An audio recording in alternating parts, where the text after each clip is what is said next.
memohon maaf kepada seluruh karyawan Alfamart, secara khusus kepada Mbak Amel, Mbak Nisa, Mas Ali, dan manajemen Alfamart secara menyeluruh. Spesifik permohonan maaf terhadap Alfamart yang berada di Cisauk, Tangerang.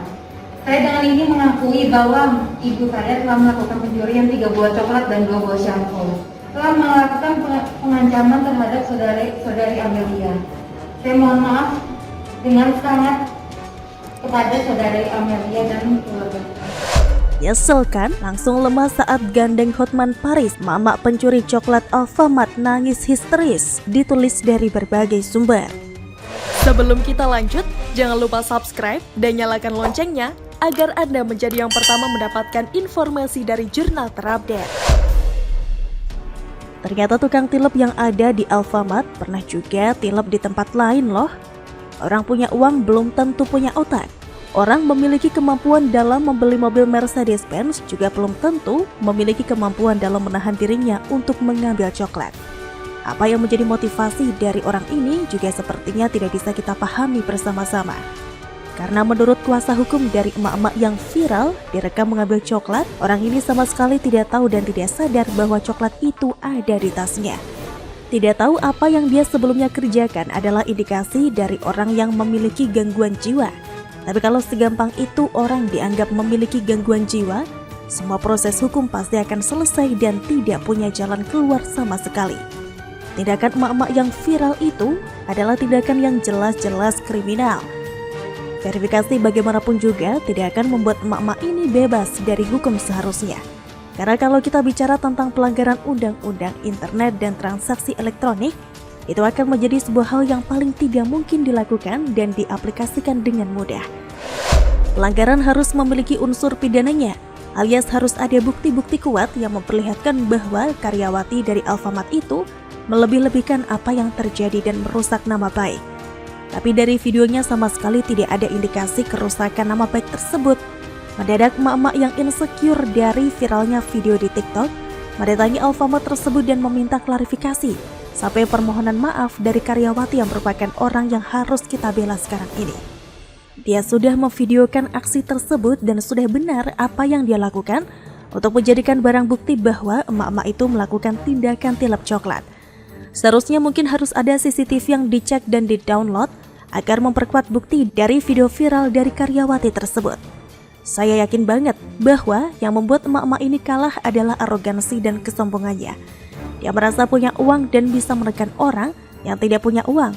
Saya berharap nasib karyawati ini segera berubah dan menjadi orang yang diberkahi secara melimpah, baik dari lahir maupun batinnya. Dan saya berharap nasib baik datang kepada karyawati tersebut, dan demikian pula nasib yang seharusnya emak-emak yang didapatkan, boleh ia dapatkan dengan seadil-adilnya. Karena bagaimanapun juga, tindakan intimidasi sepihak ini membuat kita sama-sama paham bahwa nantinya kalau mereka dibiarkan akan menjadi besar kepala. Saya berharap tindakan ini segera diproses hukum dan emak-emak ini bisa dihukum agar para pencuri dan kleptomania bisa segera bertobat dan tidak melakukannya lagi karena berhadapan dengan hukum.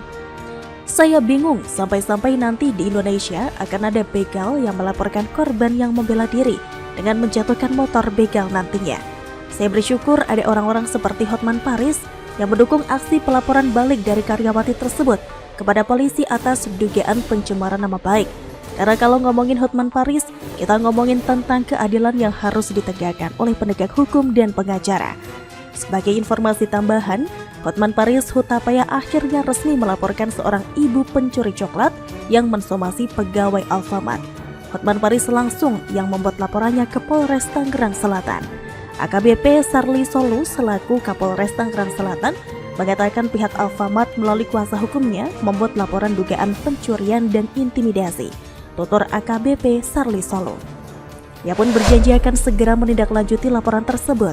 Akan segera ditindaklanjuti karena sudah menunjuk penyidik. Penanganannya di Polres, pelapor minta ditangani Polres, ya kita tangani, ungkapnya. Dan pada akhirnya kasus antara pegawai minimarket dan seorang konsumen pencuri coklat kini berujung damai. Setelah sempat dilaporkan oleh pihak Alfamart dan pegawainya, ibu pengutil coklat yang diketahui bernama Mariana itu akhirnya meminta maaf. Lewat sebuah video di Instagram, Hotman Paris menunjukkan momen saat Mariana yang diwakili oleh putrinya meminta maaf kepada Alfamart dan pegawai perempuannya yang viral, Amelia. Lewat unggahan itu, Hotman Paris menyebut bahwa si ibu pengutil coklat itu menyesali perbuatannya hingga menangis histeris. Ibu itu minta maaf setelah pengacara Frank Hutapea SH LLB, anak Hotman Paris, membuat laporan polisi atas nama Alfamart. Ibu itu nangis histeris, nyesal, tulis Hotman Paris pada Senin 15 Agustus 2022. Dari keterangan Hotman, diketahui pelaku pencurian coklat menangis histeris dan menyesal. Ia juga menambahkan janjinya membantu karyawan Alfamart telah terlaksana. Janji Hotman bantu karyawan Alfamart sudah terlaksana. Siapa itu yang nangis peraung di Polres? Katanya menambahkan, caption ini diunggahnya bersama video permintaan maaf oleh pihak pelaku pencurian coklat. Begitulah begal coklat. Bagaimana kalau menurut Anda?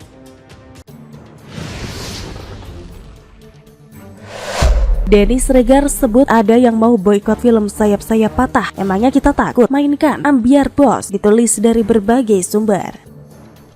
Sebelum kita lanjut, jangan lupa subscribe dan nyalakan loncengnya agar Anda menjadi yang pertama mendapatkan informasi dari jurnal terupdate. Film Sayap-Sayap Patah garapan Maxima Picture dan Denny Sregar Production akan tayang di bioskop pada 18 Agustus 2022 mendatang. Sang produser Denny Sregar pun makin gencar mempromosikan film yang disutradarai Rudi Sudjarwo tersebut. Diketahui film Sayap-Sayap Patah yang dilakonkan oleh aktor ganteng Nicholas Saputra dan Ariel Tatum ini diangkat dari kejadian nyata, yaitu kerusuhan di rumah tahanan atau rutan cabang Salemba, markas Komando Korps Brigade Mobil atau Makobrimob, Kelapa II, Kota Depok, Provinsi Jawa Barat pada 8 Mei 2018 silam. Baru-baru ini Denny Sregar selaku produser film Sayap-Sayap Patah menduga ada pihak-pihak yang sengaja ingin memboikot film Sayap-Sayap Patah. Terkait dugaan itu, Denny Sregar mengaku pihaknya tidak akan takut dengan ancaman boikot itu. Dia malah meminta pihaknya untuk terus mainkan. Dia mengatakan alasan dibalik dugaan pemboikotan filmnya itu dikarenakan ada yang beranggapan menyudutkan pengacau. Kendati demikian, Denny Sregar menyampaikan jika dibalik pihak yang ingin memboikot film Sayap-Sayap Patah, tidak sedikit juga yang militan ingin menonton. Bahkan menurut Denny, ada yang rela membooking satu studio demi menonton film Sayap-Sayap Patah yang ia produseri. Mirip perang film Ahok sama 212 dulu. Ada yang mau boikot film Sayap-Sayap Patah karena dianggap menyudutkan pengacau. Tapi gak sedikit juga yang militan mau nonton bahkan sampai rela booking satu studio segala. Emangnya kita takut diboikot-boikot? Mainkan, kata Denny Sregar dikutip dari cuitannya Minggu 14 Agustus 2022. Selain itu, Denny Sregar dalam cuitannya yang lain menyampaikan jika tidak perlu iri dengan film Sayap-Sayap Patah. Pegiat media sosial ini lalu menyarankan untuk membuat film mengenai KM50. Menurutnya hal itu akan lebih keren dengan judul Laskar White. Ya gak usah ngiri gitulah, gua bikin film Sayap-Sayap Patah, coba deh bikin sendiri film KM50 biar keren. Judulnya Laskar White, kata Denny Sregar. Namun hingga berita ini diterbitkan, belum diketahui siapa pihak yang dimaksud oleh Denny Sregar yang ingin memboikot film Sayap-Sayap Patah. Diketahui film Sayap-Sayap Patah mengisahkan seorang anggota polisi yang harus siaga dalam bertugas, khususnya pada saat kerusuhan di rumah tahanan atau rutan cabang Salemba Makobrimob, Kelapa II, Depok, Jawa Barat pada 8 Mei 2018 silam. Denny Sregar mengungkap dan menegaskan bahwa aksi kerusuhan di Makobrimob sangat kejam dan mengancam kehidupan umat manusia. Hal itu diungkapkan Denny saat menyampaikan pesan moral yang ingin ditujukan melalui tayangan film Sayap-Sayap Patah yang diproduseri olehnya. Pada intinya kita ingin memberitahukan kepada semua orang bahwa pengacauanisme itu ada, nyata dan kejam, ungkap Denny Sregar saat dimintai keterangan Jumat 12 Agustus 2022 seperti dilansir Viva. Denny juga mengungkap bahwa film itu menggambarkan kehidupan keluarga anggota kepolisian, utamanya aparat khusus 88. Dirinya pun berharap manfaat yang dapat diperoleh dari tontonan film tersebut semakin meningkatkan kecintaan masyarakat terhadap keutuhan Negara Kesatuan Republik Indonesia atau NKRI. Untuk itu, kata Denny, karya serupa akan terus diproduksi olehnya dengan tujuan Indonesia terbebas dari paham-paham radikalisme.